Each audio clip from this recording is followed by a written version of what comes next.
ये प्रेम गीत, मोहब्बत की बातें, ये मेरे ख्याल से होती क्या है, ये कॉलेज के टाइम पे जो उल्टी सीधी हरकतें हम लोग करते हैं उसी का काव्यानुवाद जो है वो प्रेम गीत है। हम लोग कॉलेज में जाते हैं पढ़ने के लिए, तो कुछ लोग जो है उल्टी सीधी हरकतें करने लगते हैं, तो वही जो है काव्यानुवाद प्रेम गीत होता है। और मैं बताऊं, मैं प्रेम से बड़ा दूर हूं, दूर क्या कहीं पास में ही नहीं हूं। पत्नी जी आई हुई है साथ में, इसके अलावा हम कुछ कह भी नहीं सकते हैं, और ना ही मेरी हिम्मत है, क्योंकि मैं जानता हूं घर पे जो हमारी दशा होगी वो आप लोग नहीं जानेंगे।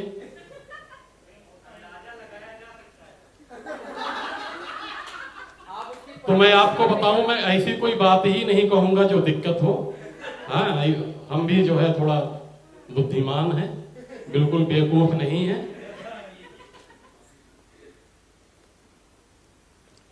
एक बार का किस्सा बताएं आपको।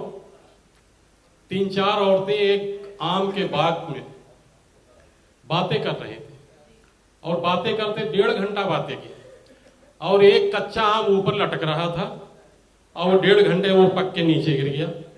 अब सब बड़ा परेशान, बोले अभी तो आम पकने का मौसम नहीं है, कैसे गिर गया? तो आम से पूछा, भाई कैसे गिर गए? तो बोले मैं पक गया था। तब थोड़ा सा कहना, ज्यादा समझना। ये इनडायरेक्टली। अच्छा, एक चीज आप लोग जानते हैं, प्रेमिका और पत्नी में क्या अंतर होता है? प्रेमी और पति में क्या अंतर होता है? प्रेमी जो होता है वो गाने सुनकर के सो जाता है, वो गाने सुनते सुनते सोता है, और पति ताना सुनते सुनते सोता है। सर का ये बातों से लग रहा है कितना प्रताड़ित होते हैं। आइए, ऐसी बात नहीं। अबे घर जाने दोगे कि नहीं है?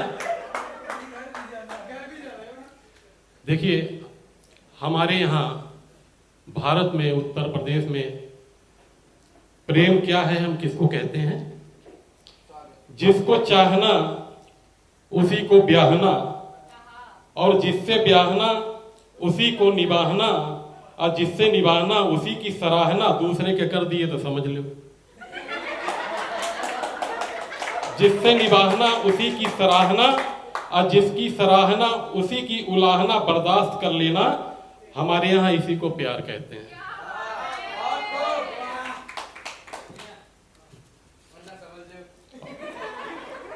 और आपको बताएं, गजल की बात मैं भी कह रहा था।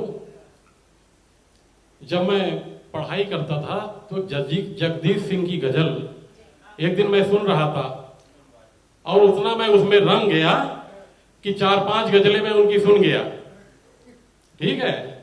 और उसके बाद जो हुआ, अब मैं कोमा में चला गया। मुझे ऐसा लगा कि मेरी 10-15 प्रेमिका थी, वो मुझे छोड़कर चली गई। अब मैं बताऊं आपको साहब, मैं 2 घंटा रोया, और बाद में पता चला तो हमारी कोई प्रेमिका ही नहीं। तो फिर मैं साहब 6 घंटा रोया।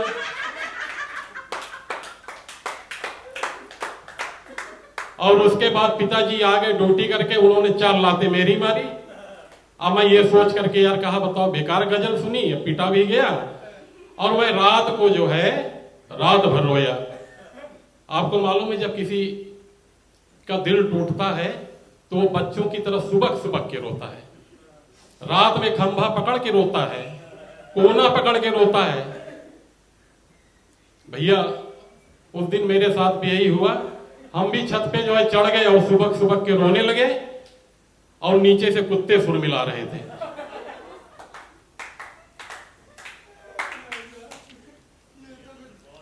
अच्छा, बड़ा हिम्मत करके जो है, अच्छा चूंकि हम कॉलेज गए थे पढ़ाई करने के लिए, तो हम पढ़ाई ही किए, ले दे करके एक बार हिम्मत बढ़ाई। तो एक बार जो है क्या हुआ, अखियां लड़ गई, हे नहीं, आगे नतीजा सुनो। हे वाली बात नहीं, आगे नतीजा पहले सुनिए। अखियां लड़ गई, एक पल्ले पड़ गई और बात आगे बढ़ गई, अब दिमाग पे चढ़ गई, मेरी जिंदगी में एक कहानी और गढ़ गई। और इजहार किया तो 3-4 जड़ गई, अब महीनों की आस की मिनटों में उजड़ गई। तब से साहब मैं प्रेम उरम के चक्कर में नहीं पड़ता हूं। और रही बात प्रेम के चक्कर में पड़ने के बाद तो दूर रही है, मैं किसी लड़की की तरफ देखता भी नहीं हूं, क्योंकि लड़कियों में एक कमजोरी होती है, और उनको देखो तो कहते देखो कैसे कुत्ते की तरह घूर रहा है, और ना देखो तो कहती हैं कि कुत्ता देख भी नहीं रहा, ना इधर के रहे ना उधर के रहे। हमारी मातृ शक्तियां बैठी हुई है, मैं उनसे क्षमा चाहता हूं। और आइए बस। अच्छा अलीशा, एक बात और बताएं आपको, जब कोई खूबसूरत लड़की को कोई लड़का पटाने जाता है तो उसके जो है यार दोस्त होते हैं उसको हतोत्साहित करते हैं, वो चाहते हैं कि इससे पटे ना है। तो एक बार एक लड़का जो है पटाने गया तो उसका दोस्त बोला, अबे तू उसके पास मत जाइयो, तमाचा खींच के मारेगी। बोले हाँ। दूसरा आया, अबे जाना नहीं उसके पास, वो तेरे जैसे से टिकट भी ना खरीदे बस की। तो बोला, बे मैं बस की टिकट बेचता हूं। तो बोला, कौन तेरे से बस का टिकट खरीदने आ रही, इसको बस बेइज्जती समझ। और दूसरा तीसरा आया दौड़ा, बोले अबे जइयो मत पास, तेरे मुंह पे थूक देगी। हमने कहा साला ये कौन सी लड़कियां हैं जो थूक के मना करती हैं? ऐसे कभी मना किया अलीशा? किसी को मना किया ऐसे क्या? नहीं। चलिए ठीक है, हंसी मजाक बहुत हो गया। और आइए एक गजल, अनवर अमान साहब की एक गजल के बाद मैं अपना स्थान लूंगा। जब से तेरी तस्वीर छपी है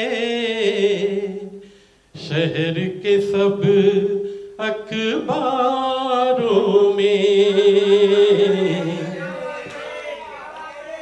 जब से तेरी तस्वीर छपी है शहर के सब अखबारों में, जब से तेरी तस्वीर छपी है शहर के सब अखबारों में, तेरे किस्से गूंज रहे हैं गलियों में चौबारों में, तेरे किस्से गूंज रहे हैं गलियों में चौबारों में। अपना अपना है ये मुकद्दर, अपनी अपनी किस्मत है, अपना अपना है ये मुकद्दर, अपनी अपनी किस्मत है। हुस्न चला फूलों के ऊपर, इश्क चला अंगारों में, हुस्न चला फूलों के ऊपर, इश्क चला अंगारों में। हाकिम वक्त के शहजादे से दूर ही रहना बेहतर है, हाकिम वक्त के शहजादे से दूर ही रहना है। हाकिम वक्त के शहजादे से दूर ही रहना बेहतर है। सारी कनीजें चुनवा देगा पत्थर की दीवारों में। सारी कनीजें चुनवा देगा पत्थर की दीवारों में। जब से तेरी तस्वीर छपी है शहर के सब अखबारों में। कैसे कैसे लोग यहाँ हैं, कैसी इनकी गैरत है। कैसे कैसे लोग यहाँ हैं, कैसी इनकी गैरत है। कैसे कैसे लोग यहाँ हैं, कैसी इनकी गैरत है। घर पे जो पाकीज़ा शै थी ले आए बाजारों में। घर पे जो पाकीज़ा शै थी ले आए बाजारों में। जब से तेरी तस्वीर छपी है शहर के सब अखबारों में। तेरे चर्चे आम हुए हैं गलियों में चौबारों में। गलियों में चौबारों में। शुक्रिया, बहुत बहुत धन्यवाद आप सबका। अरे सर, मतलब मुझे तो पता ही नहीं था, ये तो राज आज खुला है। अब नेक्स्ट टाइम से मुझे गजल से पहले ये चाहिए। अभी रात बहुत बंद है। अरे है ना। और ये जो है पता चलता है कि बिटिया में जो टैलेंट है वो कहाँ से आया है। हाँ, ये विरासत से मिला है। और बस सर के लिए चूंकि डर डर के प्रेम प्रसंग की बात कर रहे थे तो मुझे शैलेश जी की 4 लाइनें याद आती हैं कि कितना शरीफ आदमी है, कि कितना शरीफ आदमी है पत्नी को चाहता है, कि कितना शरीफ आदमी है पत्नी को चाहता है, और उस पर भी बड़े कमाल की बात है कि अपनी को चाहता है। क्या बात है, शुक्रिया।